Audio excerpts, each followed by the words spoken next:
Going to call the meeting to order. Good evening. The time is 7 p.m.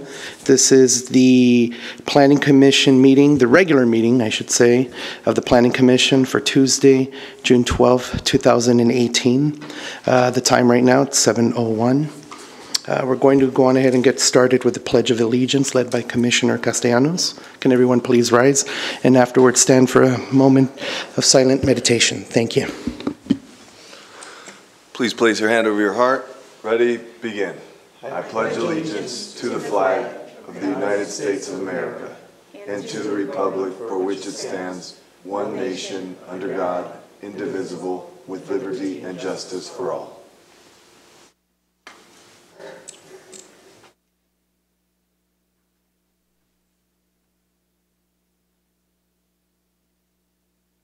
Please be seated.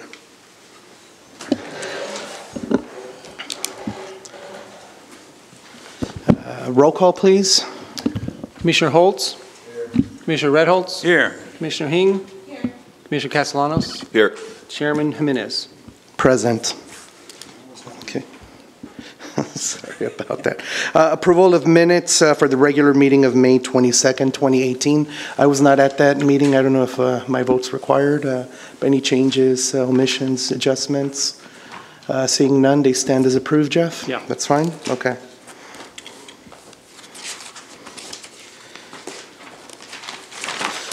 Moving on, this is the time for oral communication. This is the time when any member of the public may speak to the Commission on any item that is not agendized.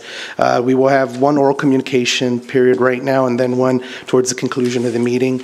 If you're here to speak to us on a non-agendized item, we invite you to the podium right now.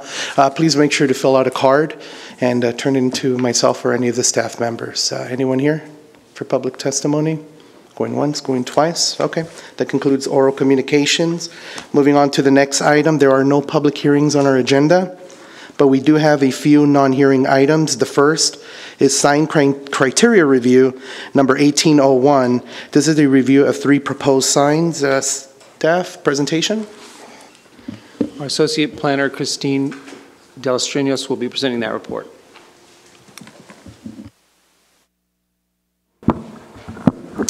Good evening, Chairman and fellow Commissioners.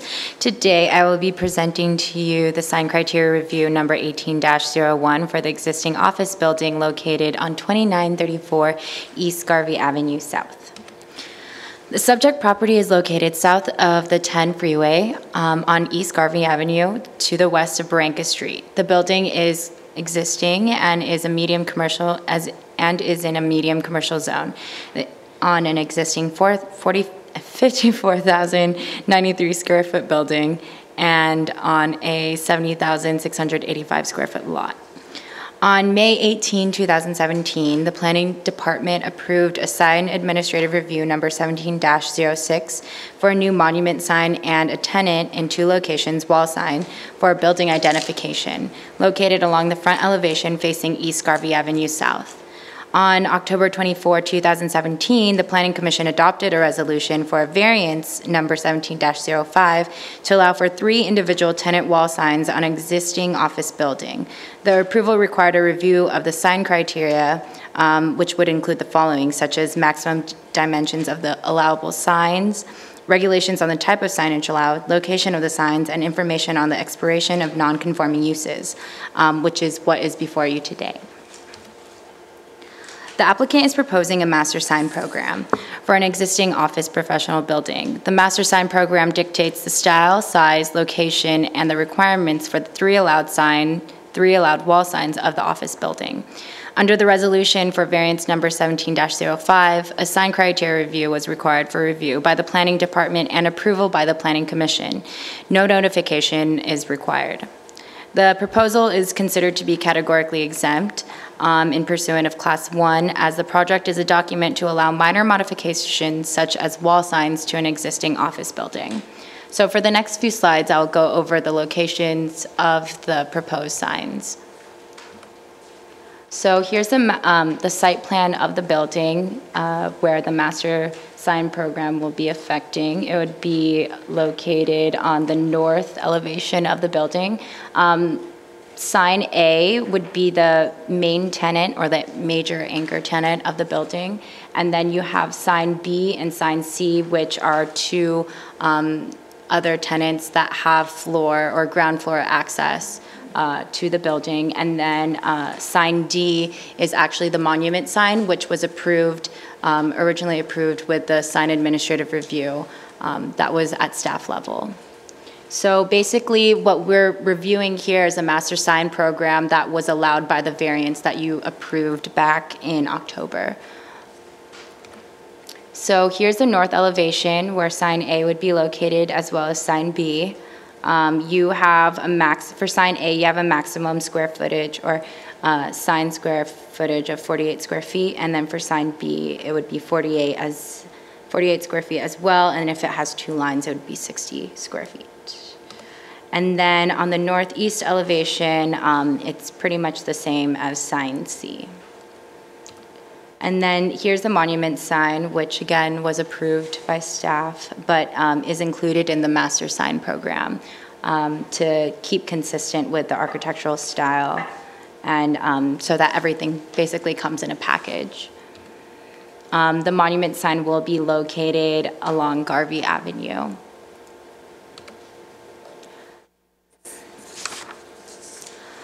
The matrix above illustrates the maximum letter height, width, total height, and square footage of each sign allowed under the master sign program. The master sign program does not dictate the font or color of the tentative wall signs. The master sign program allows for logos as the logo symbol comprises no more than 25% of the total sign area. The subject property is an existing 54,093 square foot multi-story office professional building along East Garvey Avenue South. The building is currently undergoing renovations per approved plans by the Planning Commission. The applicant received the approval of variance number 1705 to allow for 3 individual wall signs on the front elevation through the master sign program. The proposed sign criteria allows for 3 wall signs on the building. The sign criteria allows individual tenant signs located on the northeast elevation and the northwest elevation, and 3rd wall sign located above the main entrance.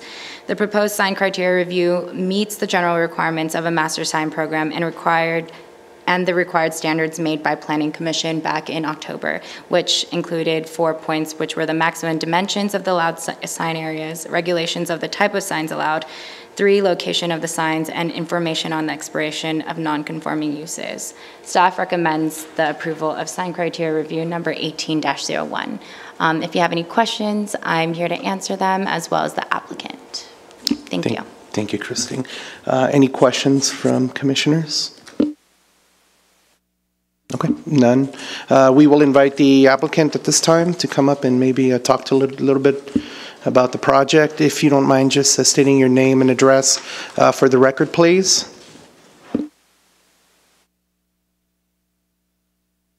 Sign Specialist Corporation. I apologize for my yellow shirt, but I ripped my work shirt about an hour ago and I had to go buy a shirt quick so I look presentable at the meeting tonight.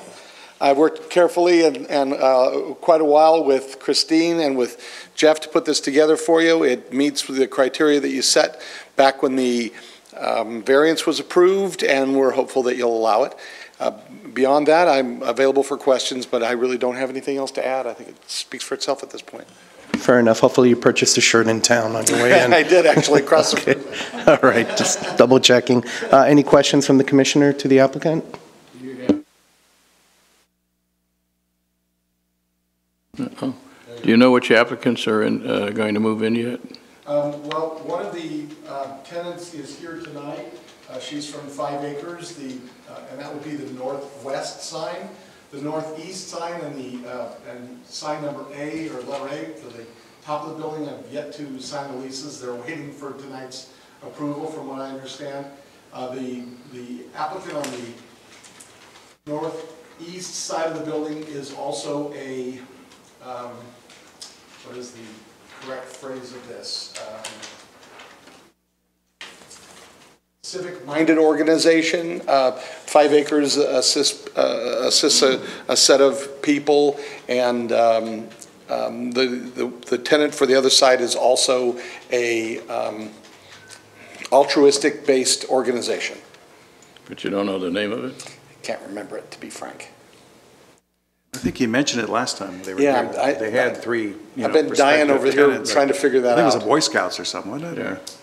Yeah. Easter seals, I Easter believe. seals, Easter Yeah, it was seals. Easter seals, yes, Yeah, that was yeah, Easter seals. Easter seals, yeah. Yes. And the building top sign, no, that is yet to be determined. The entire fourth floor is open right now, and they're leasing the building, and they believe that this will assist them in leasing. So one is the 5 acres and the other is Easter seal. Yes, 5 acres is in the building now. Okay. Yes, there she is. If you'd like to talk to her, I'm sure she'll be willing to come up. Well, I'd like to know what 5 acres does. Could you explain? Name and address for the record as well, please. Kim Hutchings, 760 West Mountain View Street, Altadena, California, 91001. So 5 Acres just recently celebrated our 130th anniversary.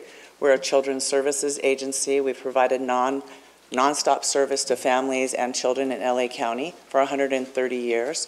Our office here will be providing service to community members as well as those that are in the foster adopt system. You're welcome. If I could ask Rick and Kim to fill out the pink cards so we have the correct spelling of your names, that would be very helpful. Any other questions from the commission? Okay. One more question, please. Commissioner Castellanos. On the letters on the monument signs for the tenants, Yes, sir. just for clarification, I'm looking at the channel letter detail, but maybe you could walk me through it.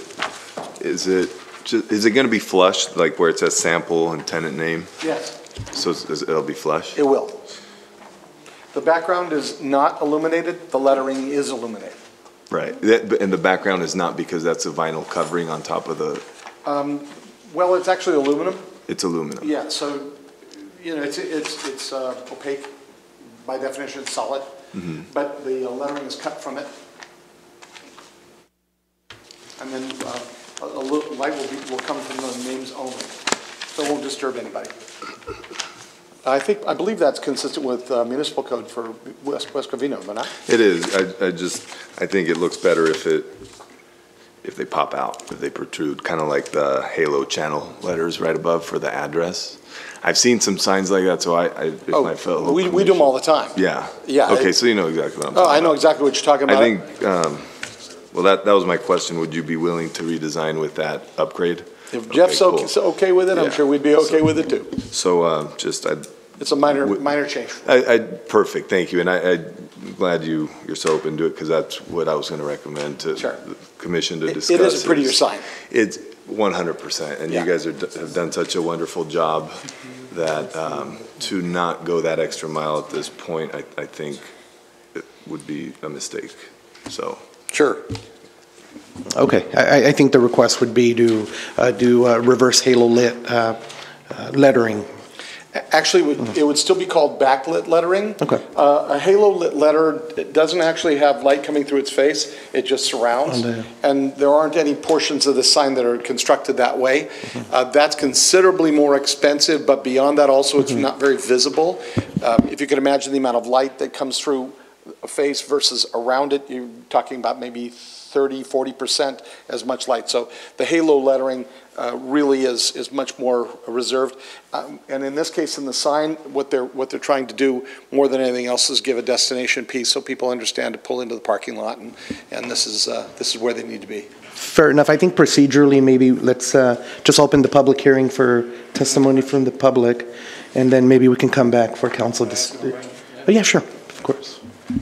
Okay. I just want to, just for clarification, on the letter that the planning department sent to the applicant, condition number 8 states the sign shall feature individually cut halo channel letters. Is that what we're now doing, or we were not doing that before?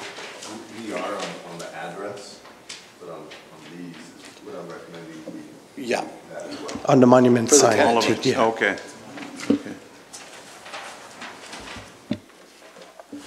Okay. Commissioner Holtz? I just want to confirm that the sign location A, you're saying the letters are going to be 4 foot high. I don't have my papers in front of me, but I believe it's 4 by 12, if I'm not mistaken. Okay. And then Yeah, it allows for 4 by 12 lettering. Okay, 4 foot and and 12 then- feet wide. on signs B and C, you're saying those are going to be 4 foot high. Yes, at maximum. Okay, it seems to me that those, when we talked about those two locations, it was just kind of an identification, but if you've got those same signs that are 4 foot high in all three locations, I think it's going to be confusing as hell to people. In the case of sign A, there's a very limited amount of space, if you could take a peek over there. And I have to admit, I left my glasses, I'm not able to see really well, but there is a very limited amount of space. Yeah, there we go, thank you, Jeff. Yeah. And really can't fit anything taller. In the other two areas, I'm not asking you to make it taller. Yeah. I'm just asking you, why do you want B and C to be the same height as more or less your logo for the building? By and large, that was decided by communication with the planning department. We met and decided that for the eyebrow level signs, we had a little bit more space, so a stacked configuration was possible, with the taller set being prominent, maybe a subordinated set underneath that. So we allowed for a little bit bigger sign, 15 feet by a total of 4, 3 foot tall, top letters at most, possibly 2 foot and 2 foot, in order to accommodate. Basically, we have limitations caused by the architecture of the building, and that's about the best we could do. Are you saying that staff recommended that you go with 4 foot high on B and C? I'm not sure if recommended be the right word, but we talked about it and came up with that good compromise. Well, that's what was submitted, so, but we were okay with it. We're okay with everything that's here, but let me... Okay, so that's what they submitted, and you said you're okay with it. I think, actually, they might have submitted a larger sign. I think we... Well, the original agreement was for 81 feet, 81 square feet, but that seemed a little bit large. Yeah, I think so we made an accommodation. I think we talked and worked it down a little bit to get to where we're at now. I don't remember the whole story of how we got here, but let's go back to the beginning. You know, the sign code basically has a standard for office buildings that they have a name to them. But if you have multiple signs, the name of the office building sort of loses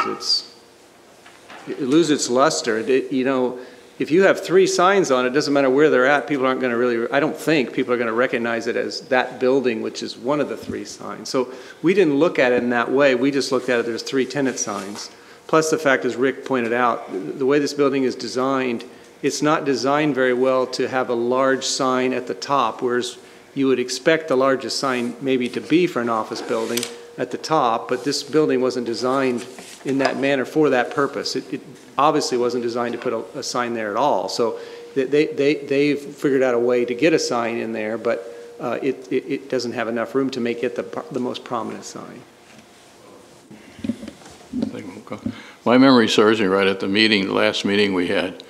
We were okay with the monument. We were okay with the 4 foot at the top of the center of the building. But where I think the commission had a problem was that the 2 B and C locations, number one, either shouldn't have a sign or it should just be smaller as an identification for people that come to the building. Now we're looking at 4 foot at A and 4 foot at B and C. That's not what we asked him to go back and do. And just also to understand, that's one of the reasons why we put the condition of approval, that this sign criteria come back to the Planning Commission. Because there was a big ticket question there. Do you want to approve a variance? And the answer was yes. These are the issues that are before you now. So just because we've worked with them and come up with something doesn't mean the Planning Commission has to approve it. That's why it's before the Planning Commission, because they approved a variance, and as a condition on the variance that they approved the sign criteria. So that's not the norm in other office buildings in the city. I remember we talked about There's that. only one other office building in the city that has multiple signs on it. Right. Okay. The last variance that was approved for these 2 signs to be 83.1 square feet each. I can call your attention to the attachment in today's agenda. So what we've done really is backed off by what is that, 30 to 40% from the allowable size in order to accommodate this. Frankly, if you consider a 12 foot by 4 foot sign, it's the distance between me to you, Chairman Jimenez, and it's approximately that tall. So you're not looking at a very big sign at all. And it is quite a step backward from the 83.1 square feet, which was originally approved by you folks. But that's what you requested. That's not what we agreed to. Actually, it was what you agreed to, sir. On the B and C side? Yes. I don't believe that. Here. But that variance that was approved on October 24 wasn't necessarily for those exact signs. That was just so that they could request the approval. So though it may say 84 square feet, that is not what you approved. You just approved the fact that they're allowed to have 3 signs. So I just want to make sure that you the commissioners understand that. I remember we agreed to Yeah. approve 3 signs. We had no problem with sign A and the monument, but we were having problems with B and C because that's not the norm in the rest of the city. And to come back and have those at 4 foot tall, as same as the A sign, is not something we agreed to. Well, and I think right now you're asking questions, and that's a discussion topic for the Planning Commission. I agree that you didn't agree to that. Attachment 3 before you tonight is the resolution that you approved that night. And what it says, and Christine covered this in her staff report, is the applicant shall submit a sign criteria for review by the Planning Department and approval by the Planning Commission. No sign should be approved until the sign criteria is approved. The sign criteria shall include the following: maximum dimension of allowed signs. So it punted that down the road a bit to tonight. That's the topic for tonight. Gotcha. And regulation on the type of signage allowed, the location of the signs, and information on expiration of non-conforming uses. Those are the 4 things that it said. We're not making a decision on that now. Those will come when we review the sign criteria. Can I ask one question, staff? If we approve the signs B and C and A has been approved, when they come back, because we don't know what color or things like that, that's something that the planning department will approve without coming to us? Yes, the sign criteria expresses, colors isn't something that we've usually put in, or I've seen put in a sign criteria, but those are the type of things that would be in the sign criteria. So it sort of gives, it's sort of like a design guideline that tells what kind of signs can be approved. So a gentleman like Rick, who wants to put a sign up now, knows what he can put up. It's not a guess. If it says it's got to be green and 3 feet in height, he knows he's got to go and do that, and he'll bring it in, and it usually goes really fast. That's the purpose for the sign criteria. But it'll come before you before it's approved. It'll come before you. It will not come before the That's all I wanted to know. Thank you. We still have a question from Commissioner Hing. I actually have a question. I'm trying to understand if hopefully you can clarify. So basically the maximum limitation, as I understand it, is 4 feet by 12 feet. Yes. For example, if someone has a short name like Lisa Lee, Or 5 acres. or 5 acres, you can actually make the sign a little bit bigger to fill that space. Actually, we would make it 4 feet by 12 feet, which is the limitation. Right. However, if some company's name is a lot longer, such as, I can't give an example except Dario Castellano, if you want to spell all that out, that whole signage may not fit 4 feet, so his name might have to be smaller than 4 feet. Well, what would happen normally in my business is, let's say your company's name was Dario Castellanos Incorporated. Well, before you move in, you're going to ask what the signage rights are for that particular space. And in this case, the northeastern space, has the same 4 foot by 12 foot regulation, as well as building top sign A, 4 foot by 12. That would be given you before you signed your lease. And you'd look at it and you'd say to yourself, well, how am I going to do this? And in most cases, if you came to me and said, I want to put Dario Castellanos Inc. on the building, I would probably say, your name's not really designed for that space. I probably wouldn't recommend that you attempt to fit it in because the lettering would be, very, very narrow and not nice. And you'd probably look elsewhere and move in elsewhere. In this case, as Jeff was saying, the building really isn't designed specifically for signage like these big glass curtain buildings you see in downtown Los Angeles, which is a wide canvas. You can pretty much do anything with it. It's open. And so you probably would not move into this building. Now the alternative thought is you may put Castellanos, and the lettering might be 3 feet tall in order to get that proportionality that would look nice on the building. These maximum amounts aren't minimum amounts. They're maximum. So you might put a 3 foot tall letter in there. That may address Member Holt's, Commissioner Holt's issue. Just because it says a maximum of 4 foot by 12 doesn't mean the sign's going to be 4 foot by 12. It just means that's the maximum square footage that can be used. In your case with Dario Castellanos, you might put Castellanos, you might put Dario and tall lettering on the top, 2 feet. Maybe Castellanos might be 1 foot tall underneath. Total square footage of 3. It's a stack. A stacked, yeah, in 2 lines basically. And Castellanos Inc. There's lots of ways to approach it, and over 30 years of being in the sign business, I got to tell you, I've seen a lot of them. But the big concern here is not the smaller signs which regularly pop up on a building of this nature. It's the maximum square footage to ensure that we're not presenting a obnoxious, big, overly bold presentation, basically. So in a name like yours, potentially yours could fit in 2 lines or 1 line. Shinheng could fit in 1 line possibly, but you'd probably scale it down based upon the number of characters that were involved in this 4 foot by 12 foot footprint. Thank you for explaining. Did I answer your question? Yes, thank you. Other thoughts? Questions? I think it's, although I don't see anyone in the audience possibly that's here to speak on this item, just want to extend the offer. If there's anyone in the public wanting to speak on this item? Thank you. No? Okay. I guess we can go into commissioner discussions regarding this topic. Who wants to lead off? Commissioner Holtz? Yeah, if memory serves me right, like I said, location B and C is not the norm in the city. And the only thing we talked about at the last meeting was that we would consider the smaller sign there just to know, so the people would know what entrance to go into in that building. It doesn't have to be 4 foot high.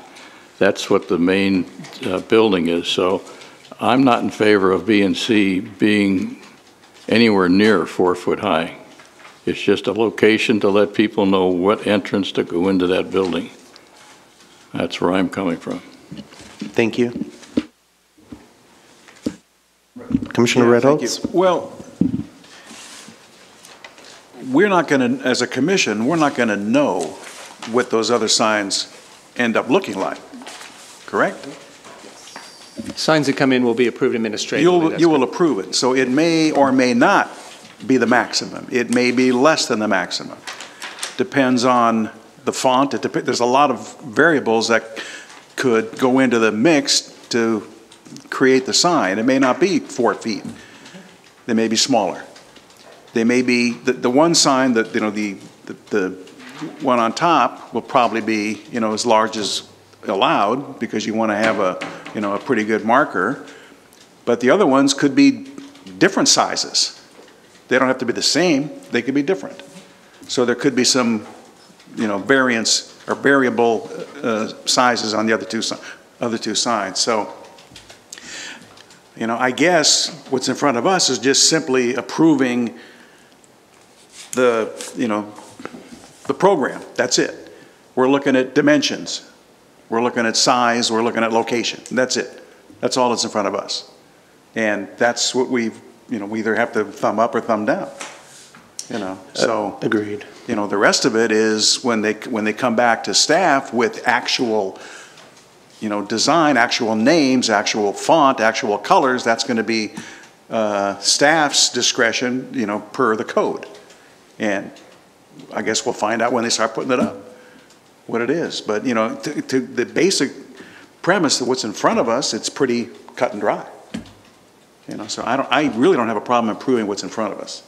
Understood. I did have a problem when we looked at the variance, but that's not before us at this moment because we approved it. And if I heard staff correctly, there was a numbers issue in terms of the number of signs, not the size per se. And so what we're in essence approving this evening is just a plan that allows for envelopes, for signage envelopes. And if you stay within that envelope, assuming you meet another subset of criteria, performance standards, and maybe you're okay, meaning that not all signs may come in at 4 by 12, but stay within that envelope, you're okay. I assume if they want to go outside those envelopes, that may trigger some level of a variance or something along those lines. So that's my understanding. For that reason, I would agree as well that we're really being asked this evening to look at the sign master plan. And I'm okay with that because where I had a bigger concern was with the number of signs, but that's not before us. Commissioner Hing? I guess for me, that particular building, it has been so many years without, you could say, a tenants or I don't know if that has to do with sign or not. And even with the signage that we approved, I feel like when you're driving on Garvey, you can't really see the sign anyway. You have to go on the other side of the freeway to be able to see, or maybe perhaps someone driving on the freeways to maybe take a little glimpse of the signage. But if you were driving on Garvey, I don't think one can actually have enough time to look up, and just the way the elevation of the building, the curve of that particular street, and if the signage can help bring in permanent business and activities in that particular area, I would like to be able to, work with the companies to help it out a little. So I'm okay with it. Okay. Anyone else? Commissioner Reynolds? Sure. Yeah, just to kind of pick up on what Commissioner Haynes said, I think we discussed this last time, was that is a landmark building. It's a gateway. And it's been there kind of nondescript for a very, very long time. So now we have somebody that's come in, the landlord and potentially new tenants that are going to revive it and bring some life to it. And, it's those signs are designed to catch the freeway, to be visible from the freeway as people, hundreds of thousands of cars whiz on by, So I think we need to do what we can to help them with that. So that's the purpose of this, and that's the purpose of the variance. That's why we granted the variance. Interesting. So, I think that's where I'm at. Okay. I guess this is that moment in time where maybe if someone could make a motion. I know Commissioner Castellanos shared with us about giving the same treatment to the monument sign. Any thought from the rest of the commission on that? The applicant was okay with it, so right? So I'm good with it. Fair enough. Staff, any last minute questions or comments before we? No, I think there is no resolution here, so it's just a motion, a second, and a vote. We don't need to go to roll call, but it probably would be good to make sure we have the right language for what you're changing on the monument sign. Fair enough. We might need Rick's help a little bit on that. Okay. Just, Rick, if you want to come up, just in case, I'm going to ask Commissioner Castellanos to take the lead on this one, and maybe we can cobble something here together. If I understood, you wanted to make the lettering for the tenants that you see push-through lettering so that it protrudes through the front and you get a more light transfer. Is that correct? That's right. Okay, The so backlit, I guess, I don't know if everyone refers to it in the industry the same way, but reverse channel letters with halo backlighting. That's an altogether different type of lettering. That's what we have at the 29, I believe. Right, the address. At the 2934, so you have dark lettering during the daytime hours, so we'd have to reverse the coloration of the lines that now show sample, tenant name, tenant name, tenant name. Right. That's what you want? That's what I'm suggesting, yes. Is that? Yeah, I was just going to ask you, Rick, if you can just stay close to the mic, since we're recording. I'll pass my phone around for the commission with the example. That we can do that. May I ask, instead of halo lettering, I'm sorry. Yes. I'm trying to get closer to the, I'm 58, I just don't see things like I used to at one point. Thank goodness for glasses. Halo lettering, you would have to have lettering at least 10 inches tall for halo lettering, which is, I believe, what we have now for the top, which I have, thank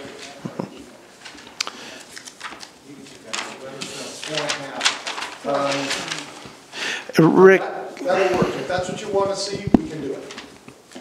the reverse halo lit as... That is what I'm Extend that down. recommending. Okay. Jeff, we just have to, maybe just.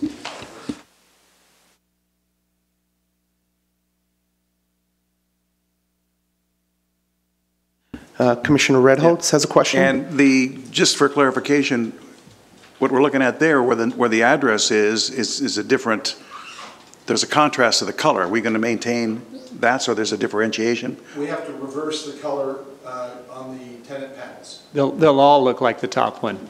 They'll all See, look it's like the top reversed. one. There's, the sign has no color. The letters have no color. Okay, The color okay. comes because of when it's at night, the light's washing behind it. Okay, all right. Probably put a frame around each of the tenant panels of a different color to break that up from the main body of the document, or of the monument itself. Okay.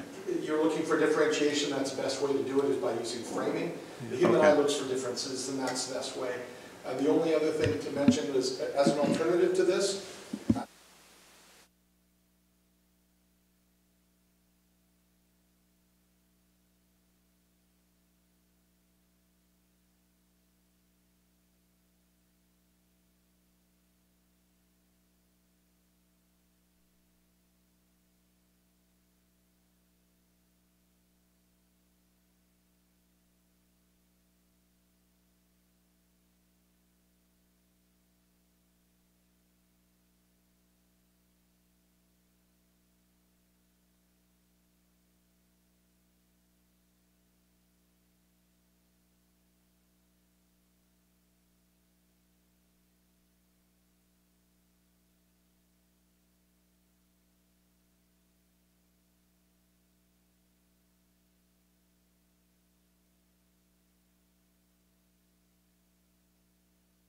so if that would be allowable to you, I'm sure that would be much more agreeable to the owner. I'm okay with that. I really am just looking for that 3D effect. So what we'll use is,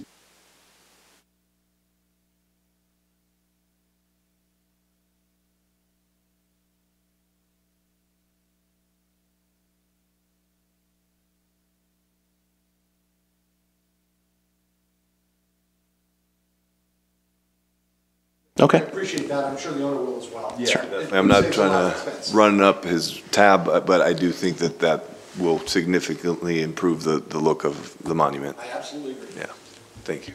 Okay, fair enough. Thank you, Rick. Thank you. Any last minute comments? Okay, let's go on ahead and, I guess, roll call, Jeff, or do you still need that motion? We need a motion and a second. Okay, I'll make a motion to approve with the recommendations we just discussed. I'll second. we have a first by Commissioner Castellanos, a second by Commissioner Redholz. You want a roll call? Roll call? Commissioner Holtz, No, because of the B and C issue. Commissioner Redholz, Aye. Commissioner Hing, Commissioner Castellanos, Yes. Chairman Jimenez. Yes.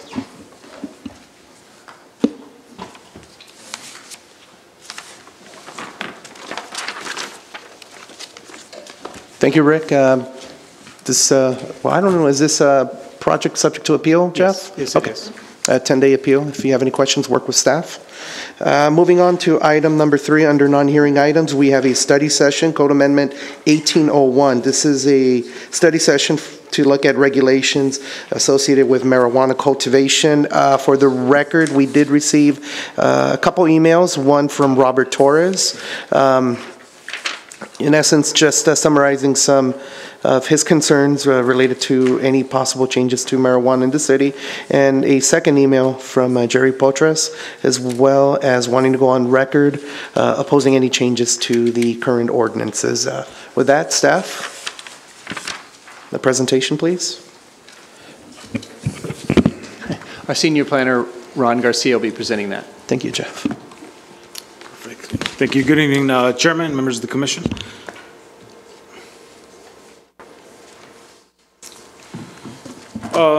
On April 17, 2018, the City Council initiated Code Amendment number 1801, providing direction to staff to process a code amendment for the commercial cultivation of marijuana in a manufacturing zone.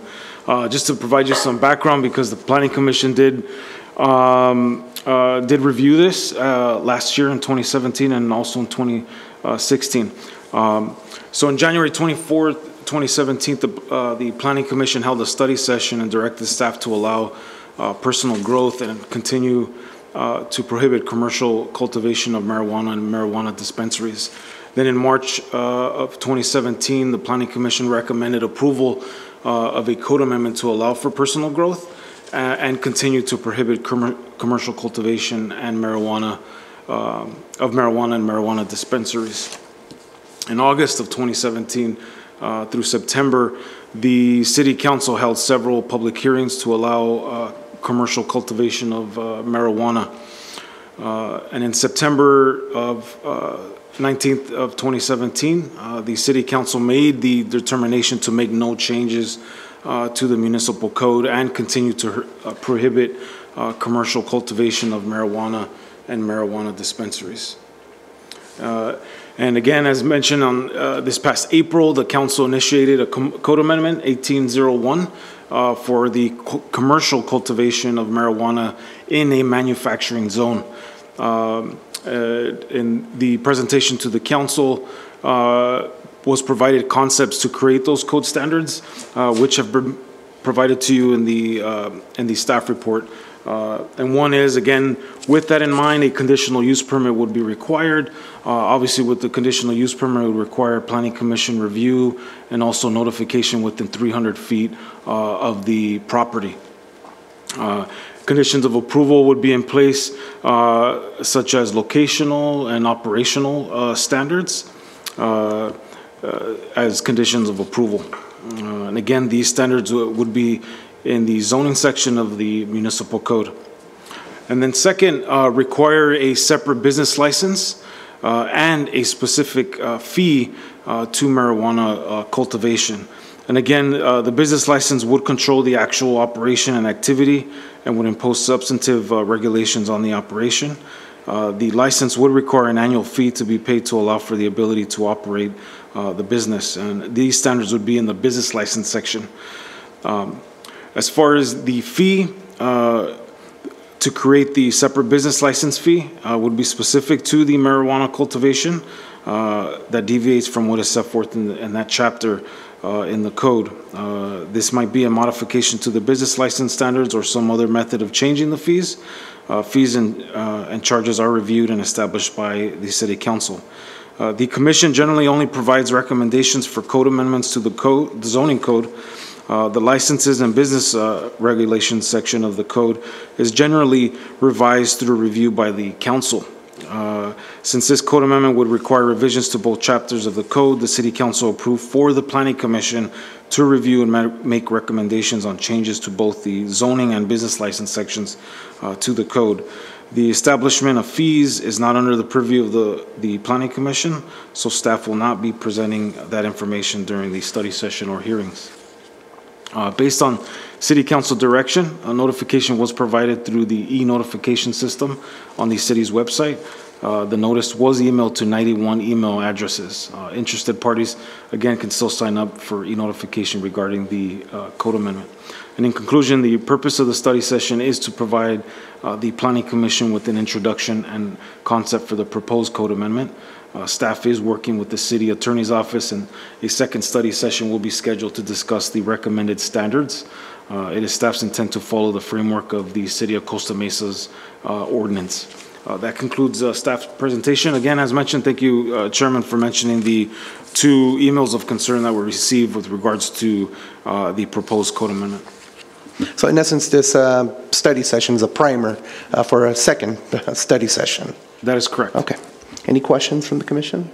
Commissioner Redholz? Yeah, thank you, Mr. Chairman. Just referencing Robert Torres' email, you know, he wants us to consider the family-oriented businesses and, you know, the school and all of that. So my question is, this potentially the cultivation business would only be allowed within the M1 zone, correct? That is correct, yes. Okay, and whatever is already there in the M1 zone is there. I mean, correct? I mean, he's talking about worrying about Heavenly Pet Resort and these other businesses. Are they in the they're in the M1 zone, right?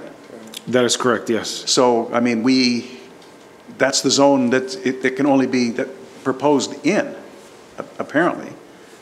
That is correct. And so just to follow, as a precursor to the next study session, is that staff's going to evaluate those same topics, separation standards to churches, schools, sensitive uses. We're going to be looking at that and getting some direction from the Commission as far as separation standards are concerned for the So even within the zone itself, we can establish separation. Is Yes. that right?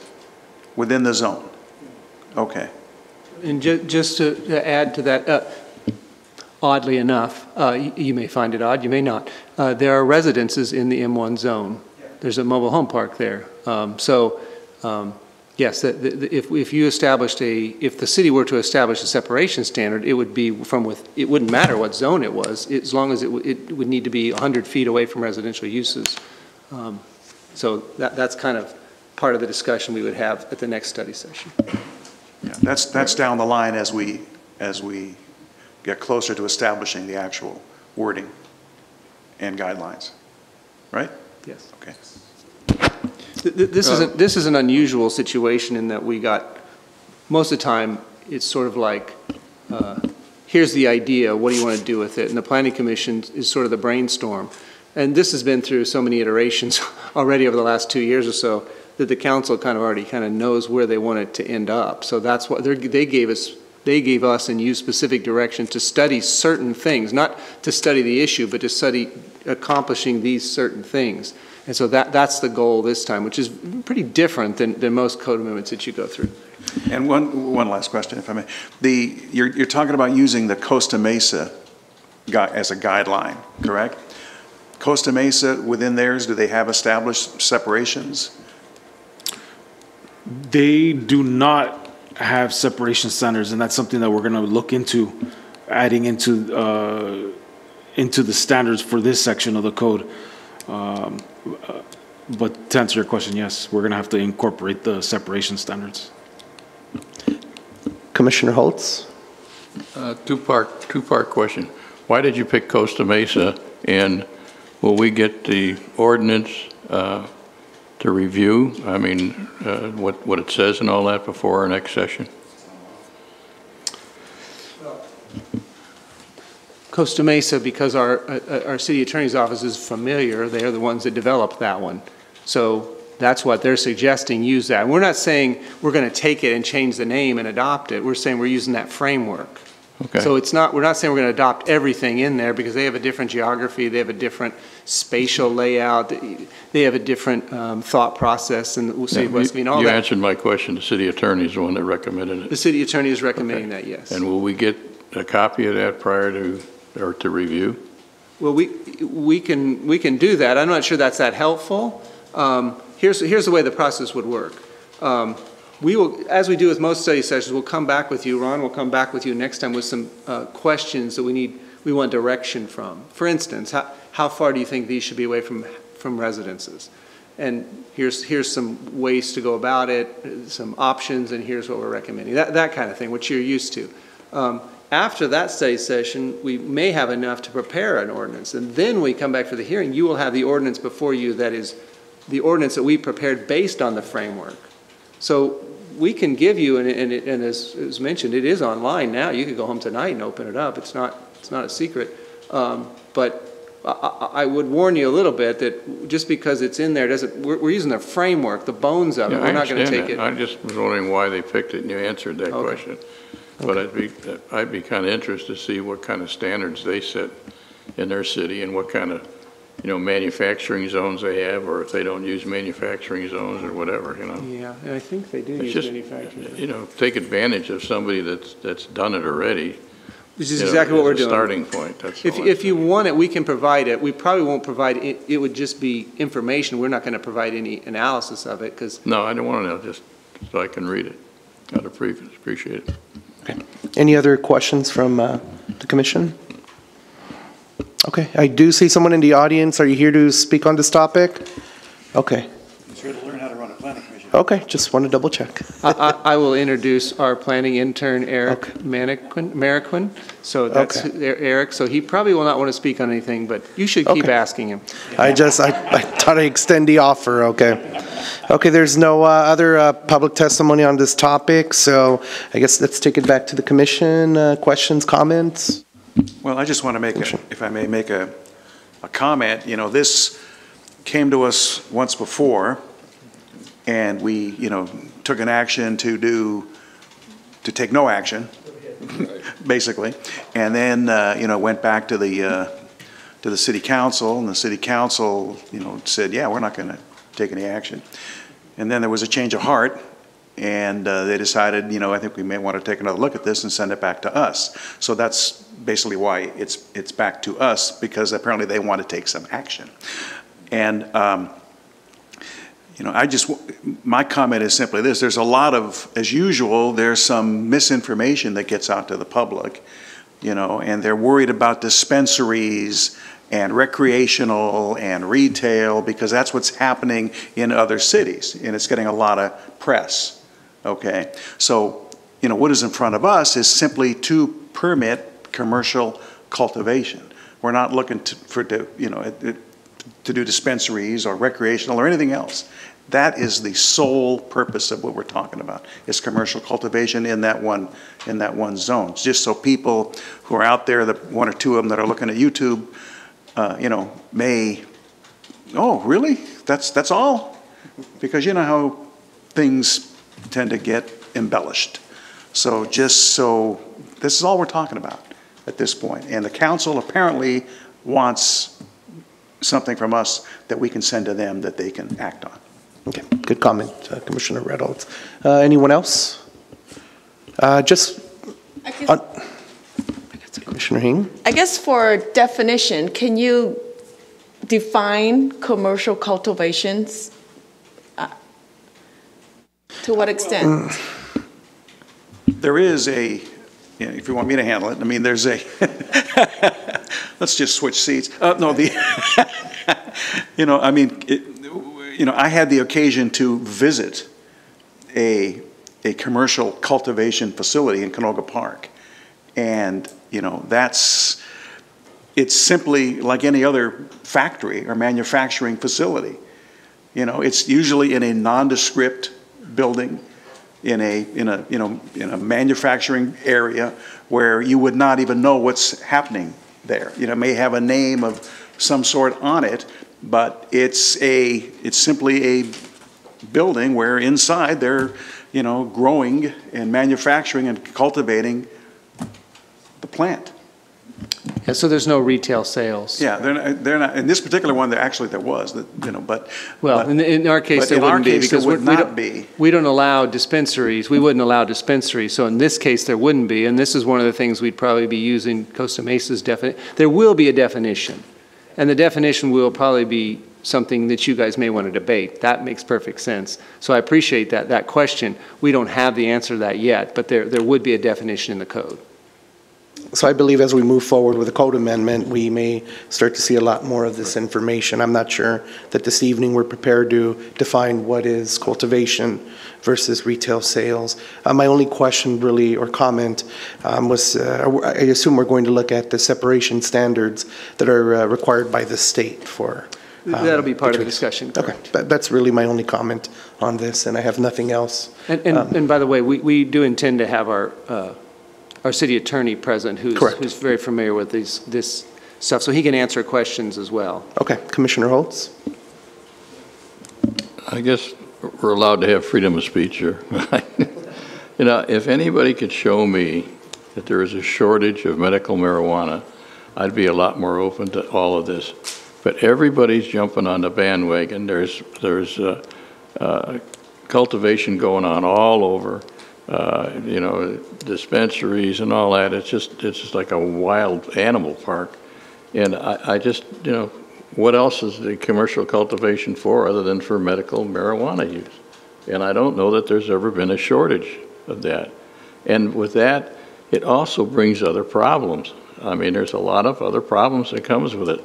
In the letter that we got from Jerry Portis, where Bill Elliott was a guard, that's just one instance, but those are the things that are going on. And and then they're saying that it's going to help alleviate the budget downfall that we have. It may help a little bit, but I don't see that it's going to eliminate it. And I just think we're asking for more problems by doing this, but if that's what the council wants, so be it. And we've only got one location for the manufacturing, and like Jeff said, there's people that live there. There's a grammar school right across the street. It may be zoned for manufacturing, but there's other things around there that really shouldn't be around that type of thing.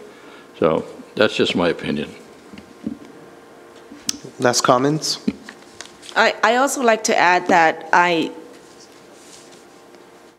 you can say I am, I guess the unknown, what type of, I normally like to say, okay, if it helps the budgets, I wanted to know, like, you know, how much does it help? Also, what type of trouble, like I'm trying to echo, you know, Don Holtz, what type of trouble are we bringing into our city? And also, just because we're approving this whole area, and the first criteria right on the sheet is that basically require them to have a conditional use permit.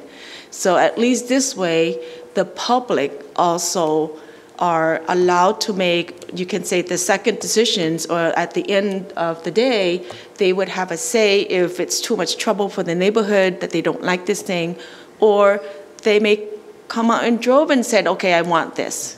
So I guess, like he was stating, if the council wants it, we also didn't have a choice, but if we require them to have a conditional use permit, at least that also protects the neighbors and the resident or the commercial businesses out in that particular M zone area, so that if the time when they want to come and apply for a permit, they can actually, has to go through the planning commission's, city council perhaps toward the end, and then that would be like a second instead of just issuing out permit.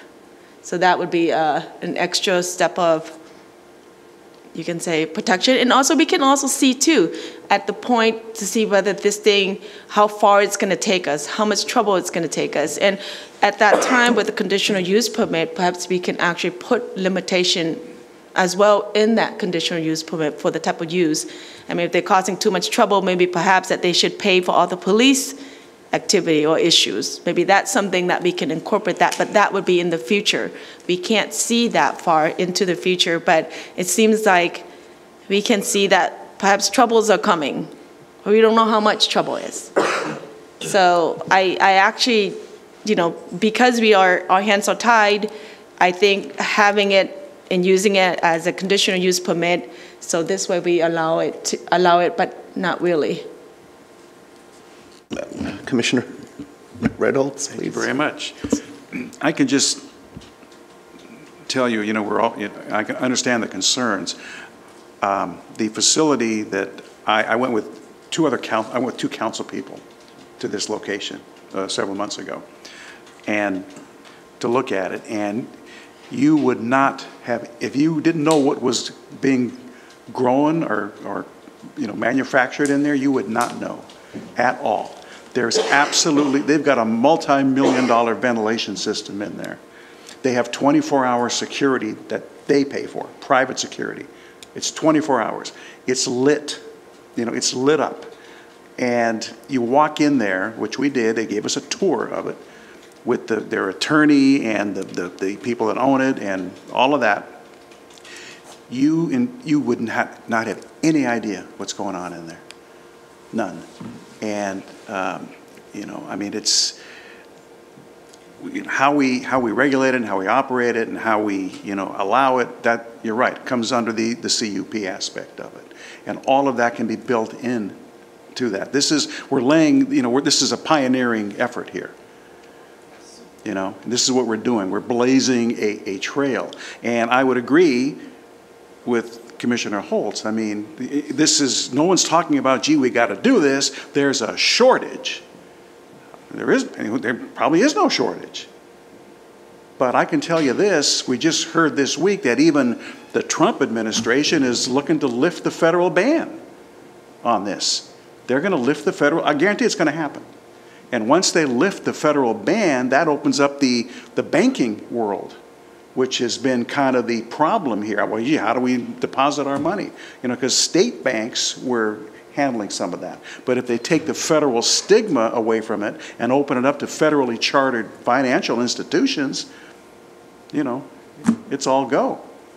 So, my view is that, I think West Covina has to get into the dance. We can't, sit on the sidelines and let and I'm not saying you go nuts, we're not going nuts. We're looking to allow it in the one zone. We're going to regulate it. We're going to condition it. We're not going to allow, recreational, retail. We're not going to have dispensaries popping up. We're looking at just allowing commercial cultivation, as Commissioner Hanks said, with a CUP, a public hearing, the public input will be heard, and we will make whatever decision we're going to make, and it's going to go to the city council. They're the ones that have to face the voters. Thank you for that, Commissioner Reynolds. Commissioner Holtz? Yeah, I'll just ask you a question, Commissioner Reynolds. Why does West Covina have to jump on the bandwagon? Because everybody else is. And the other question I have that can't be answered is, what the hell do you do with all the surplus marijuana that now that everybody's growing this stuff and it's supposed to be for medical marijuana? What do you do with the surplus? I mean, these guys are producing this stuff like crazy. What do you do with the surplus? Are you saying there's a surplus? Absolutely. Everybody jumps on the bandwagon and cultivates it, and there's only so much use supposedly for medical marijuana. What happens when they keep growing it and there's a surplus? You grow it. There's a commercial cultivation facility, whether it's here or someplace else, and it is, believe me, there are worldwide customers for it. It doesn't sit unsold. It doesn't go bad.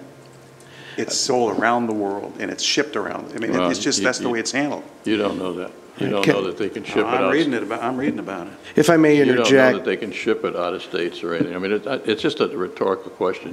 What do you do with all the surplus? That's all. That's the only question. I guess if I may interject, are we asking, specific questions related to the topic of marijuana that maybe should be tabled for a different forum or maybe discussed at a future point? Yeah. Fair enough. Right. It's just, I'm hearing a lot of discussion about, there's a symbiotic relationship really between marijuana and its transport and to a certain degree the negative aspects of it. And I have opinions, of course, on this, but I just, absent of seeing some sort of preliminary approach from staff, I'm not necessarily comfortable in debating a lot of the issues right now, just because we're a little bit absent of data. So I think today what we're being asked is just to receive and file. But I think we've received some great comments, some points that I think hopefully help out staff moving forward as far as what the expectations or the questions really are going to be for that, that harder study session per se. So is there anything, Jeff, you would like to add? Well, I think it's the Planning Commission obviously has a process and a voice of their own with a thought process, a logic to what they do, and you've always done a good job of that. You don't always agree, but you always come up with something, and maybe it's not a 5-0 vote, but everybody goes to the next subject and you move on. And you should be complimented for doing that, because sometimes emotions run high, and these things are emotional issues here. I get that, and the planning and the city council generally, that's what they want you to do. In this case, they're asking you to do something a little different, and so that's I think something to consider. They don't usually do that. Usually, they let the Planning Commission most of the time come up with the code amendments that they work on, and you work on and send to them, and most of the time they approve them pretty much as you guys have formulated them. And so that's a compliment to you. But in this case, they want these standards to be, they want you guys to think about them, because you guys, you've probably all attended or watched a council meeting, you realize how difficult it is for them to have a conversation like we're having right now. It's almost impossible because of all the stuff that's going on. So that's why they want it here, so that you guys can have a thoughtful study sessions and come up with some workable standards. They didn't say make it easy. They didn't say make this as easy as possible. We want as many of these they didn't say we want as many of these as possible. They did say they wanted it in the M1 zone. They were very clear on that. They didn't say study other areas. The M1 zone in the city of West Covina is very confined. So you're really talking about a very confined area. They did the logic to it is important to understand. That's why Ron's report, he has the 3 bullet points, because that's the logic we're talking about here. The logic is there's something in the zoning code that requires a conditional use permit. Just to talk quickly about a conditional use permit. A conditional use permit is a one-time thing, right? The city does not recoup any funds for a one-time thing. All we do is recoup the funds it takes us to process it. Nothing to do with operational or enforcement issues. It's not paid for.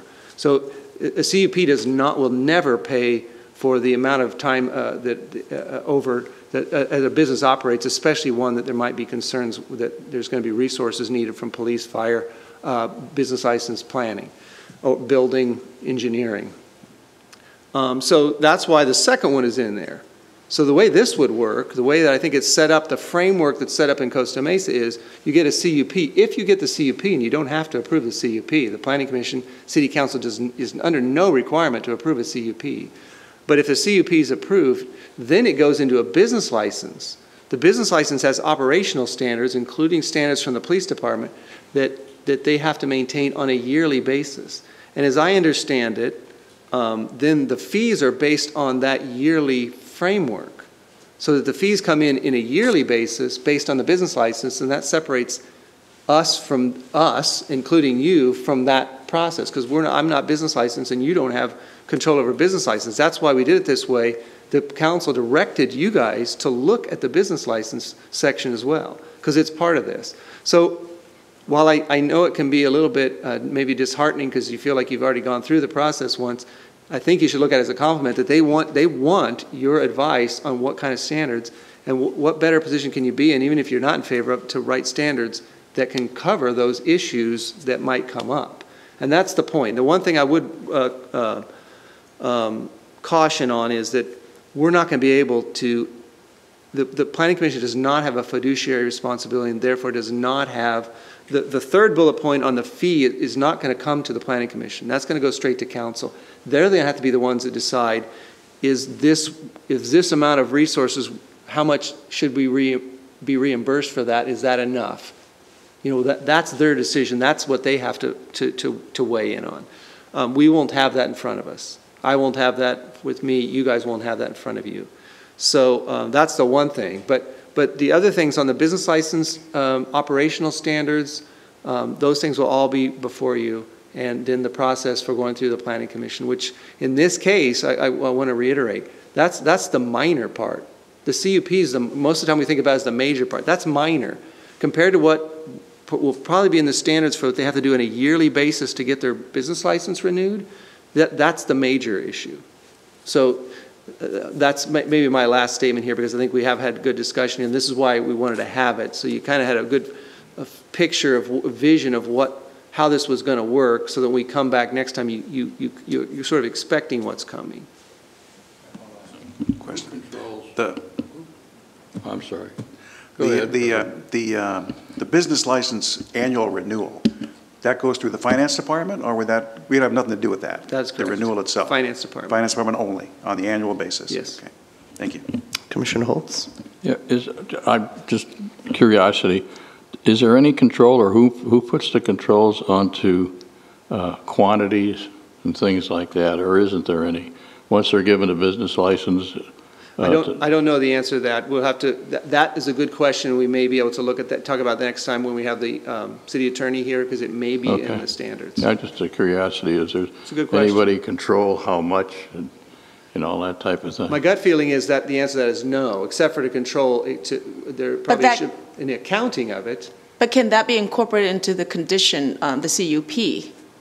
Maybe. We can have a list of. That's a little bit delicate, because you don't usually get into that. Let's say, any capacity. If you we don't do that for McDonald's. We don't tell them we don't want you to sell any more than 800 hamburgers a day, right? We don't do that. Right. So you're getting into the business operation, whether it can make a profit or not. But I'm not going to say no, because we haven't. I don't know if Ron has any thought on that.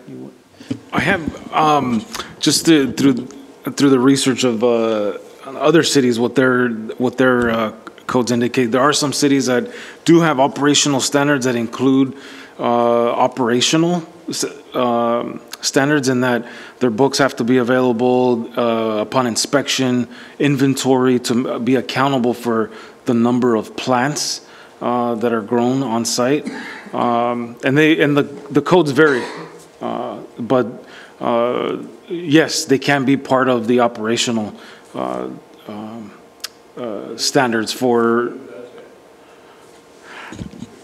That would be, if they had an inventory required, it would be yearly. It would be the business license department that it's turned into, and they would have it on the books of what they're supposed to. Yes, business license. And I believe because they are also required to get a state license, the state license similar to ABC with alcohol, they regulate the content of what they're selling. So I believe, at least the way I read the state requirements, they're going to be policing as well the product itself, similar to ABC, like they regulate alcohol. Like the federal government regulates cigarette and tobacco. So I think that, and I think many of these questions are going to be better answered by our city attorney who's well versed in these things. So we're kind of speaking off the cuff a little bit here, but hold on to those questions. They're good questions and things that we should consider. Fair enough. Okay, I will, Commissioner Castellanos, sorry. Well, just a lot of good discussion, good points that everyone brought up, and as Jeff mentioned, that's what we're here for. It is a dynamic issue, emotional issue. And as Commissioner Redholt said, I think the federal government is on its way to looking at this in an entirely different way. And to Commissioner Holtz's question about the surplus, I think it's a good question, one we should explore. I'd like to think that by the federal government embracing this and cities embracing this and the state, I'd like to think that the surplus would diminish the value of the black market. I hope, if everything I remember from economics is correct, I think that's the outcome. So let's hope, because taking power away from foreign cartels, I think, is a good thing. It's not our job, but I would hope that that's what a surplus would do. And anyway, good discussion, great points, all the things we should be discussing. That's all. Just to be fair, one last question to each of the commissioners. Commissioner Holtz, any last minute questions? No? Okay. Commissioner Redholtz? No, do we need a motion to receive and file, or we just receive and file? I think it's receive and file from what is it? Okay. Okay. Commissioner Hing? Is it possible, since this has to deal with the M1 zoning, is it possible, could we have a study sessions with the residents or the businesses, commercials over there as well, and get their input to see if that's something that we can reach out to them and have them? Well, what I would suggest is that right now we have the e-notification system, so there's 91 people that were notified tonight. So there was maybe some reasons why they didn't come tonight, but we should probably talk about that at the next study session when we go forward. Commissioner Castellanos, last question or comment? Just to be clear on Commissioner Hing, I don't think that's beyond, that's a lot of work, but I don't think it's beyond question that we could do that. So I just think it's maybe a better discussion after we've sort of discussed some of the issues. It might be really appropriate at the public hearing as opposed to during the study sessions, but it could go either way, and I'm not sure how many study sessions we have. We might just have one, but we might need, based on the comments, I thought maybe 5 minutes tonight, and here we've been talking about this 20 or 25 minutes. So, it may take more than one study session, and so we can definitely talk about that next time. So I like to see if I can involve, because their properties and business owners around the area will be impacted. And if we're making money from that area, they at least should have an input into what it is that we're forming in terms of codes and what have you. At least get them involved and ask them to see what type of criteria that they would like to see. Well, and keep in mind that they would be notified part of the CUP process at but that it's point. Only, it's limited to, It's 300 feet. Correct. It's very limited, especially if that's manufacturing zone, one building is 300 feet already. Hypothetically. Well, it'll be 300 feet from the edge of the property, not from the middle of the property. So it's always going to be a radius of 300 feet, no matter how big the property is. But I understand your point. One last point. I'm pretty sure that word of mouth is going to get around, too, that we're discussing this, especially as we go deeper into it. And I think, there'll be more people than this guy. So, you know, as the word gets around that we're discussing this, and, you know, I think people will start to show up and be heard too. Last question from me. Jeff, just remind me, regular conditional use permits, the notification radius is also 300? Okay. That's it for me. Receive and file? Okay, receive and file. Moving on to item number 4, another study session related to posting of public hearing site notice standards. This is a request for revisions to the Planning Commission's policy of posting of public hearing site notice standards. Let the record reflect, we did receive 3 emails from Richard Liu, Janine Peterson, and Robert Torres. I gave them a quick look. I believe the overarching theme in all 3 of them is that they have concerns related to the 30-day notification that's currently done for the on-site postings. So with that, staff, presentation, please. So the Planning Commission adopted a policy in 2003. I'm not sure that anybody on the commission was around at the time, but that was something that was brought forward by staff as an idea of a way to get more information out to the general public. The notice, obviously we just talked about the 300-foot radius, that's really meant for the area residents who are most impacted. So the posting on the site really helps out people who frequent the area or who live in an area where something is happening. And clearly, when you do posting, it's really should be for a project that has more than neighborhood implications. So we don't do posting for single-family house additions or smaller two-unit parcel maps for that matter. But for larger commercial developments, for residential property subdivisions over 5 units, and freestanding wireless facilities was added, I believe, was in 2011. So that wasn't in there originally, but in 2011, the commission decided to do that. This has all been driven by the commission. This is not in the code. This is not a requirement. This is a guideline. It's a policy. It's not a law. It's not a code. I just want to make sure everyone's clear on that. There seems to be some confusion. We've not really had any issues. That was kind of odd. We've not really had any issues with this over the 15 years or so that it's been in place. The reason it's coming before you tonight is because when we did that in 2003, we put in the 30 days. I don't even remember why we did it that way. But if we've done that once, 30 days, then that's probably the most we've ever had it up. Because generally we work with the property owner or the developer to put the sign up at a similar time as the notices go out, because you want it to be noticed at the same time. It's fair to the residents who are most impacted to get the information at the same time as it's going up. That's kind of the thought process here. And there's a variety of noticing requirements too. We don't have very many, but EIRs are 45 days, and we will have some EIR. We are working on an EIR right now for Queen of the Valley. So there'll be a noticing sometime in the next year or so that requires 45 days. So this wouldn't even make sense in that situation. Mitigated negative declarations, which you're more used to seeing. We usually do 2 or 3 of those a year. Those are 20 days, and then the standard is 10 days. We think it makes more sense, and it's probably going to happen more to follow the policy if the requirement is just based on the noticing that's required for that situation. It seems to me that there's some concern about wireless facilities on some of the letters we got, but keep in mind the wireless facilities wasn't one of the original ones this was done for. It was added in 2011 at the behest of the Planning Commission. So I think you guys have done a good job in trying to stay ahead of that curve and provide that notification.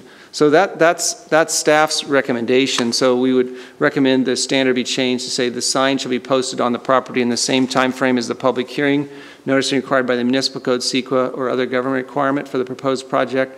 The public hearing may be rescheduled if the notice has not been posted on the property in a timely manner. And so this is a resolution that the Planning Commission adopted by resolution originally in 2003 and last in 2011. The resolution, there's an exhibit that's attached to that. That's our handout that we give to the developers to know what to post. So that's our recommendation. Be happy to answer any questions. Okay. Thank you, Jeff, for the presentation. Questions from commissioners? Commissioner Reynolds. Thank you.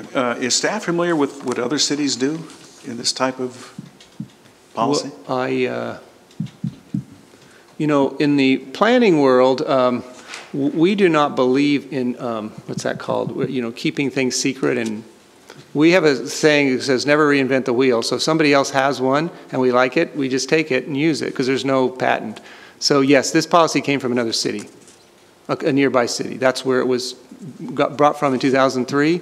And so I know other cities have the same type of policy. I think there may be cities that have codes that require it, but I think a lot of cities have policies. If I may add, actually, I wrote something somewhere. I didn't write this one, by the way, but for the city of Pasadena, I was a part of a team that actually implemented the on-site posting requirements. And similar to what you're recommending this evening, just to help staff out, really, we decided to keep it consistent with the way you would notice any other project, just to avoid what would be interpreted from the public as a missed notice or improperly notifying someone.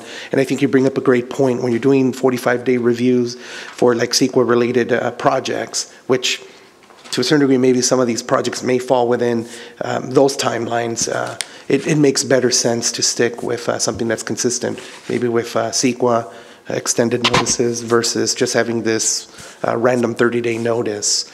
It's also my belief that the project description may morph or change even within the 30 days, which could be interpreted as a misrepresentation of information on the notice board. So for me, anything consistent with what you're sending to the folks in the mail as well as in the newspapers, it just makes for a tighter, a more consistent document all the way through, including with the on-site posting. But those are my 2 cents on this. Well, if I may, one other thing. You know, I mean, it just kind of concerns me when we get communication from residents that accuse us of, you know, trying to keep them out of the loop or hide things from them. And this couple of points, and these couple of things are very accusatory, you know. And that's, you know, this one lady references the South Hills Wireless, the cell tower meeting that was held in, you know, at Shadow Oak Park that we just had that nobody went to, and she's blaming us for that. I mean, that was the applicant's deal, not ours, you know. So that it kind of just, misinformation is one of my big pet peeves, and you know, when you just being accused of things that we're actually trying to make it easier and more consistent and in line with what other cities do, that is already a good policy. So it just kind of rubs me the wrong way.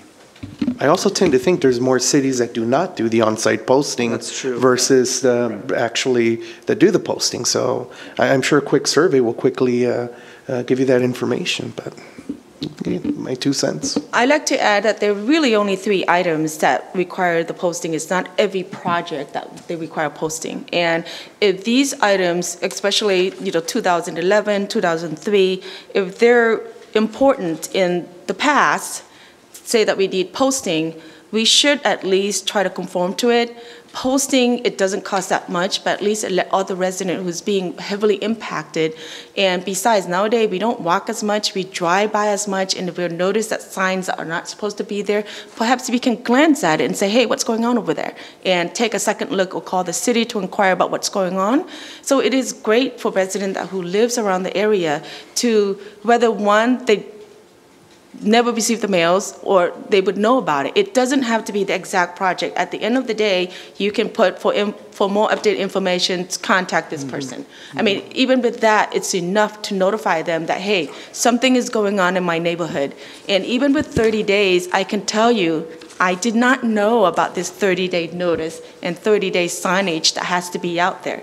Because the last incident regarding the South Hill cell tower, I am fully aware that the sign was not there 30 days. It was popped up in less than a week, and even though we have a 30-day notice requirement, it's not there. So for us to shorten it, I don't think it's going to be a disservice to the residents and to all the people, the businesses who live around the area that heavily impacted. I, for one, if I have a next-door neighbor that want to develop a condo, a 5-unit, I would have an issue with that. I like to know about it. If I don't receive the letter early, that's fine. If I get the 30-day notice, I like to find out more about that incident or what's going on in that area. Why is it changing? So, and then it also gives me time to do research too. I mean, everyone's busy working. You don't have that much time to go into the city. And besides, the city doesn't work on a Friday. So we really only have Monday through Thursdays to try to get all the information and ask, city staff what's involved. So in terms of time-wise, I always believe that more is better than shorter. I mean, I can understand that, I believe that it's only 3 items. Keeping it 30 days is not that bad of a deal, and there's only 3 signage when it has to deal with all these issues, which West Covina, it's an infill land, it's not that many, and commercial property, I don't think we're gonna build 10,000 square foot on a daily basis. Hopefully we get it once every 10 years. Same thing as residential, that's more than 5 units. We don't get that often, and that goes with the South Tower as well. So these 3 items, I think is critical. The past commission had put it on 30 days, and I think it's great to keep it within the 30 days. Even though it's a 30-day, like I said, it's not notified in 30 days, despite we have a 30-day. Commissioner Hing, if I could, to answer your question with regards to staff information is provided on the notice, on-site notice. So the planner, the project planner who's working on the case, email and phone number is provided on the posting. Well, I'd like to add also that sometimes it's very confusing, like a mall, it's so huge. Sometimes when you put the address, just the mall address, it's like, where is it out of the so many acres, 50 acres or what have you. Same thing as going to the other project, which is like a commercial activity. Residential activity, I can understand it's 5. It's good to have the sign right there, so when you drive by it, you actually see that, hey, this thing is happening right there. Instead of you looking at a project that may have 50 acres or 100 acres, like, where is this thing? The idea that having a sign there and people see it, that really helps. And besides, people are driving, they're zooming right by. I don't know how many times that you actually stop and look at that sign. So anything helps, I'm all for it, for the residents. So are we referring to like a vicinity map? Is that what we're talking about, adding to the notice? No, a lot of time the notice basically just put the address of the locations of like the mall, where the office is. It's not locating or IDing, this is where the part of the project is gonna be at. So the sign really helps, and really, we're talking about only 3 signs, so it's not big of a deal to put it out there, in my opinion. Okay. Any? Who pays for the sign? Does the applicant pay for the sign? Yeah, the applicant pays for the sign. We've never had any complaints from the applicant. Yeah, that's what I thought. And, just sometimes those signs are up there for months after the hearing is done. Sometimes the building is built, the damn sign's still sitting in the front for the hearing. I mean, whose responsibility is it to remove the sign? It's the same thing, it's the developer.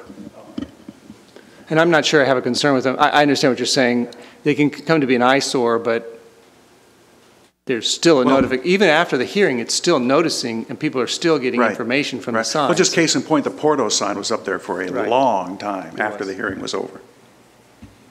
I think it's down now, but the building's going up, which is good. Any other questions? I have maybe just a few. I think Commissioner Redholt's kind of hit something that was something that I was thinking about, something I actually did encounter in Pasadena, is we would have the signs that would linger around for a while. Eventually they would get sun-washed and become pretty much just blank because of the sun beating down on them on a daily basis. So we had a requirement there that they had to be removed 14 days after the last appeal period. Okay. And one last thing, going back to Commissioner Hing, the requirements for the on-site posting today, in essence what we're doing, we're codifying it. We're now placing it into the zoning code with a certain set of development standards, or I'm sorry, moving forward, coming out of the study session. What we're going to be looking at, is it going to be like something that's going to be codified or more of an administrative or? No, we're not suggesting modifying the setup. We're just suggesting modifying the language in it. Okay, yeah, that's fine. Okay, that is it for me. I don't have any other questions or comments. Is it time for a motion? Think so. Oh, yes, and let me give you the resolution would be 18-5951. Mr. Chairman, I'll move to approve. Second. Do you want to add, Commissioner Reynolds, do you want to add what Chairman Jimenez just? Would you be okay adding a requirement that they be removed 14 days after Final the last appeal absolutely. period? Oh, yes, Okay. absolutely. Okay. Then second as well prevails. And what I would say, we can work with the applicants to try to get it up as early as possible. I'm not suggesting they do it as late as possible. I'm just saying that this, as the Chairman pointed out, we want to be consistent in our notification process. So we can work with them to do that. But keep in mind, this is a policy. This is not a code. This is not a requirement. Nobody so far, and the Commission has the ability to do this, I think, but nobody so far has a public hearing been continued because the Commission didn't feel that the sign was up long enough. So that's a possibility. If the Commission thinks that there should be more time for the public to consider something, then they could do that. But, okay, so we have a motion and a second to modify, and as written, and to add the 14-day removal period after the hearing. And so... First by Commissioner Redholt, second by myself. Maybe we do roll call. Roll call. Commissioner Holtz? Aye. Commissioner Redholtz? Aye. Commissioner Hing? No. Commissioner Castellanos? Aye. Chairman Jimenez? Yes.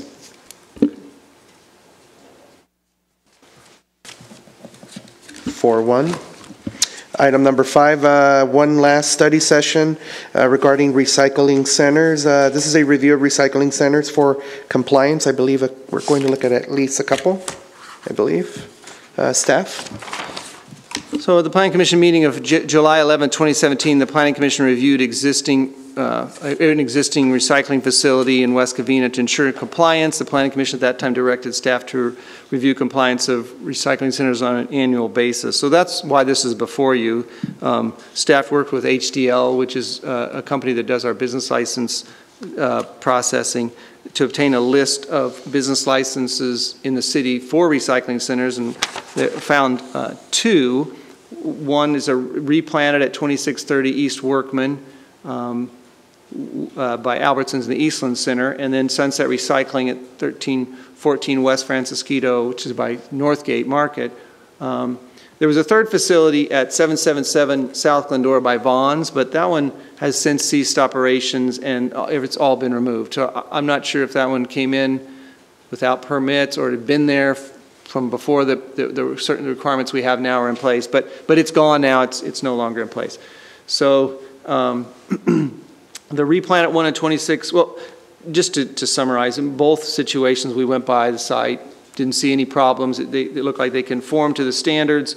We contacted code enforcement, who said they didn't have any issues with those facilities, but did note that there was a fourth facility at Amar and Valinda in the Stater Brothers Shopping Center, and that one doesn't have approval of an AUP or a business license. So that's been something that code enforcement has been working on with them, and I believe that that's still in process to get that one up to code, into compliance with code.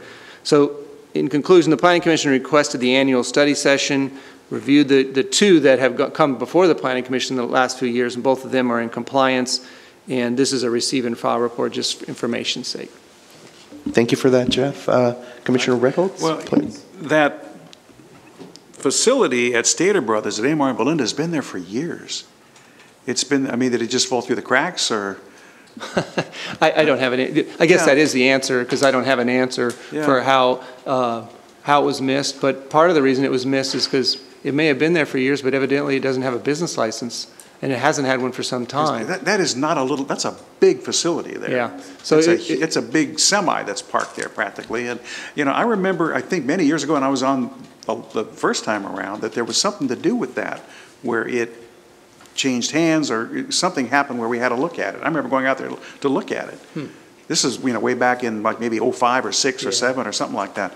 But, you know, and the guys there, I mean, they're operating, it looks like a pretty, you know, clean facility. So I don't know why, are they now going to have to you know, get the permit and the business license and all that? There's two ways that would work. If they had been there, and they may have been, let's say they started operation in 1998, and they've been there ever since, and they've had a business license ever since, that would be a legal non-conforming use. So they wouldn't have to go through any procedures because they're just existing as they have been since they were approved. But since they don't have a business license, they're not there legally. So they're a non-conforming use that's not legal. So they need to provide the AUP, pose the AUP, get approval for that, and then get a business license to be legal. And there's nothing that says they can't accomplish that, but they need to work with the city to accomplish that. Just out of curiosity, you know, they're obviously on somebody else's property that they're operating out of. Does that landlord have any fiduciary duty to make sure that their tenant is operating legally? I don't think I can answer that question. I don't know the answer to that. I think there's probably some obligation, but I don't know how far it goes. Any other questions from the commission? Seeing none, receive and file? No, just one other. I'm the guy tonight, too. I'll just keep going. Please. So this is going to be an annual thing. We're going to do this every year. That's the goal, That's yes. the annual look at this. Okay, and I just want to just make a quick comment. I'm very happy and pleased that these, you know, the guy at Sunset Francisquito, who was a big deal here, that he is in compliance and doing everything good, and the one at the former Albertsons site, you know, that they're still, you know, doing things properly, because they were operating, I believe, before they actually even had their. This goes back. Yes, they that had one goes back. Remember that? Yeah, they were operating without the benefit of the permit. Yeah. But I'm glad to know that they're all, you know, in compliance. Thank you. Well, one little note on the guy at Francisquito, you know, we go through a process a lot, and people are happy sometimes, but I don't think I've ever been hugged after, you know, he got approval. So that's a memorable occasion when he got approval. So I'm very happy to hear that. Yeah, it's a nice family. You know, it's a nice family, and you know, they're good people. So I'm glad they're doing things well. No additional comments, going once, going twice. There you go. All right. Continuation of oral communication. I see no one in the audience. One single line, please. Please let the record reflect no continuation or anyone interested under oral communications. Commission reports, comments, and other miscellaneous items. This is a time when any member of the commission may bring a matter to the attention of the full commission. Anyone want to take the lead? Commissioner Redholt, please. Yeah, I guess, of course, I'm not going to speak. Please, yeah. I guess there's good news and bad news in the restaurant business in West Covina. I don't know if I mentioned this last time, but the food hub has closed at Amar and Azusa, the old Ruby Tuesday location that we were all just thrilled that somebody else went in there. Well, you know, it did not make it. It closed about 2 weeks ago. And, you know, part of the problem is it's, you know, the location of it, being that it's below grade, and it just kind of, you know, it's easy to just miss it. And, you know, I heard ups and downs about the quality of the food and all that kind of stuff, and that's, you know, but the sad point is it's empty again. I don't know what's going to happen to it.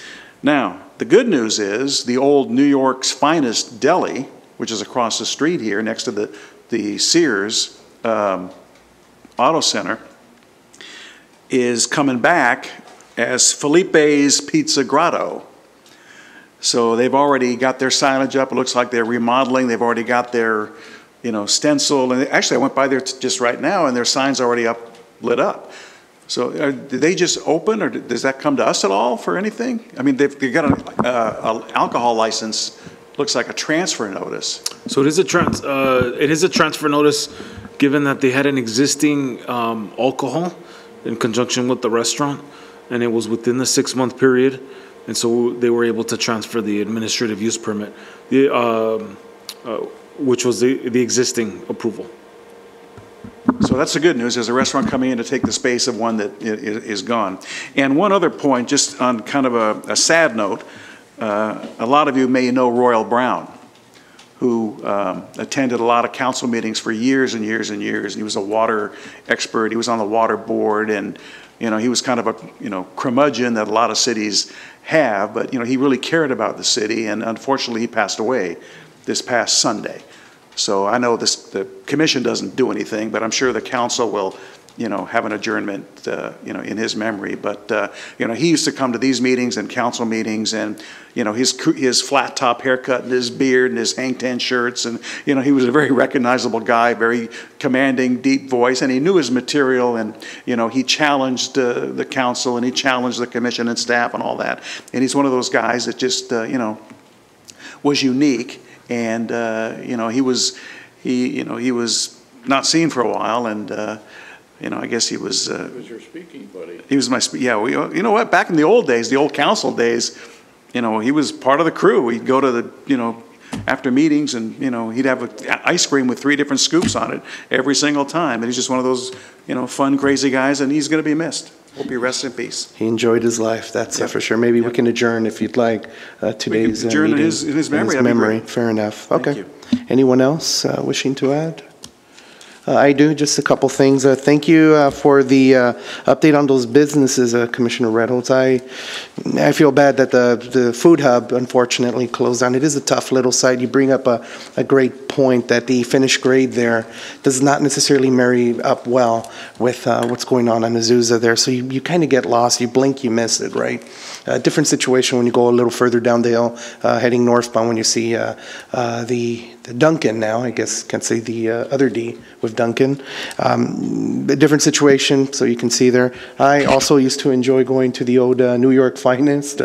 Enjoyed when it barely opened. I loved going there. Really missed it when it closed down, and I think it changed hands. So hopefully the new user coming in, we can have success there. I miss a sandwich spot in this area, so looking forward to that. And then last, regarding subcommittee, I talked to Commissioners Castellanos and Heng. They're going to go ahead and help us out this upcoming year as well to do subcommittee. Thank you so much. We really appreciate donating your time, and I think that's it for me, Jeff. Any updates? Let's see, we have Planning Director's report forthcoming.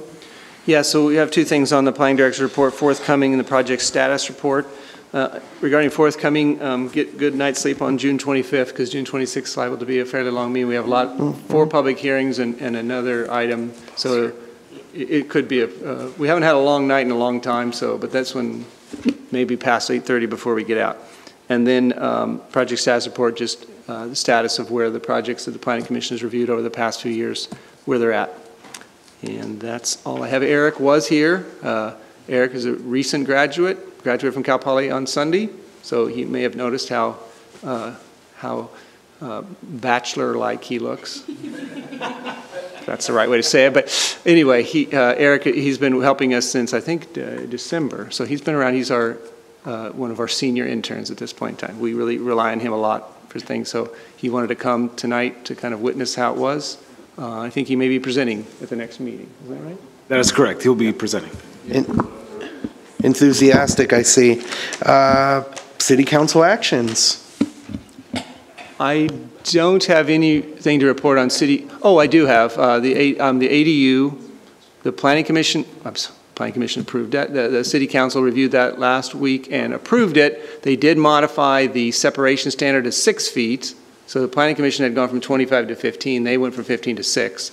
And then they did want the Planning Commission, they approved it, and now they're going to initiate a new code amendment to study some specific things about ADUs that will be coming back to you in the not too distant future. So that don't get out of the mode, because I think you're going to be talking about ADUs for the next probably 12 to 13 months. Well, are there requirements or regarding the ADU that's coming back to us?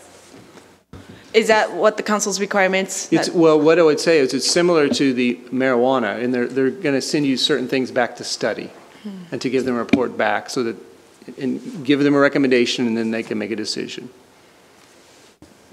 One other quick community note, if I may. Tomorrow night is the first of the summer concert series here at the City Hall courtyard. It's the Mariachi Divas tomorrow. Grammy Award-winning Mariachi Divas will be here tomorrow night, and Don's already got a seat marked out for himself. And so it's the first of several Wednesdays where there'll be a bunch of different concert acts, and usually the divas are later on in the season, but they're leading off tomorrow night. So bring your sombrero and have a great time. I'll be there. Thank you for that. Any last items, City Council action, budget approval, Jeff? You don't want to talk about that. Okay, never mind. Well, on that note then, I will turn over the gavel to Commissioner Redholz. I would like for you to bring us home. And Want me to smack this? I do. I want you to, Folks? yes. Yes, we want to adjourn in memory of Royal Brown, who was a West Covina original. And, you know, he cared about this community, and we'll miss him. So may he rest in peace. We're adjourned in his honor. Hold on. Unadjourned. I just remembered Detective John Corby passed away last week. He was a detective here for 28 years, I believe it was. And he passed away. So if we can add his memory to it. We can give him a gavel. Give him a gavel. There you go. Thank you all.